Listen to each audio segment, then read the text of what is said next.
आप सभी को मेरा नमस्ते। लॉ नामा के इस एपिसोड में मैं सीमा सिंधु आपका स्वागत करती हूँ। कुछ साथियों की रिक्वेस्ट आई कि मैं प्री नप्टियल अग्रीमेंट्स की लीगल वैलिडिटी के बारे में उनको बताऊं। प्री नप्टियल अग्रीमेंट एक मेमोरेंडम है जो हस्बैंड और वाइफ शादी से पहले करते हैं कि in case of divorce between them उनके बीच एसेट डिस्ट्रीब्यूशन, एलिमनी, मेंटेनेंस और चाइल्ड कस्टडी किस किस तरीके से दी जाएगी। इंडियन लॉ में एज सच प्री नप्टियल अग्रीमेंट का कोई प्रोविजन नहीं है, क्योंकि कोर्ट्स का ये मानना है कि ये पब्लिक पॉलिसी के अगेंस्ट है, क्योंकि ये मैरिज में डिवोर्स को प्री सपोज करता है, जो कि मैरिज की सैंक्टिटी के अगेंस्ट है।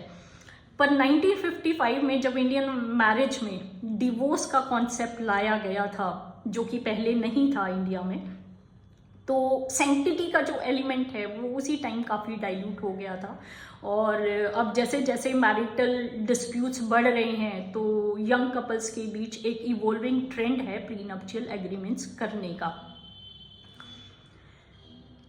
इंडिया में गोवा, क्योंकि वहाँ पर uniform civil code already exist करता है, वहाँ पे प्री नप्टियल अग्रीमेंट्स जो हैं वो लीगली बाइंडिंग है। और बाकी स्टेट्स में क्योंकि मैरिटल डिस्प्यूट्स अब बढ़ रहे हैं और young generation already prenuptial agreements कर रही है, तो डिसोल्यूशन के टाइम पे, मैरिज के डिसोल्यूशन के टाइम पे कोर्ट्स प्री नप्टियल अग्रीमेंट्स को रेफर कर रही हैं अगर प्री नप्टियल अग्रीमेंट की टर्म्स जो हैं वो एक पार्टी के इंटरेस्ट के अगेंस्ट नहीं है, यानी कि अगर वो उसकी जो टर्म्स हैं वो अगर अनफेयर नहीं है तो कोर्ट्स उसको डिसोल्यूशन के टाइम पे पार्टीज के बीच सेटलमेंट अराइव करने के लिए रेफर करती हैं।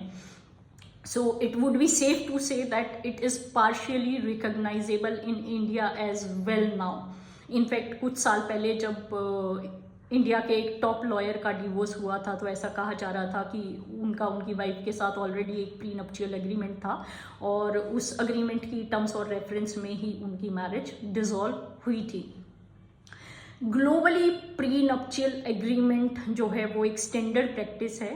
यूएस, यूके, ऑस्ट्रेलिया एट्सेट्रा में ये स्ट्रिक्टली लीगल बाइंडिंग है और बाकी सब कंट्रीज में भी डिसोल्यूशन के टाइम पे कोर्ट्स जो हैं इसको रेफर करती हैं, हालांकि ये डिफरेंट नेम से एग्जिस्ट करता है।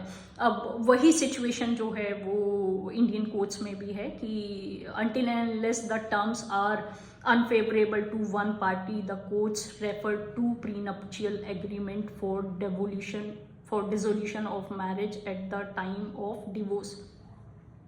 तो ये थी legal position with respect to prenuptial agreement. I hope आपको ये इन्फॉर्मेशन यूजफुल लगी। अगर आपके कुछ कमेंट्स हैं तो आप मुझे कमेंट सेक्शन में लिख कर भेज सकते हैं।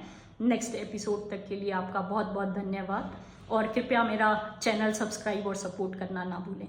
Thank you.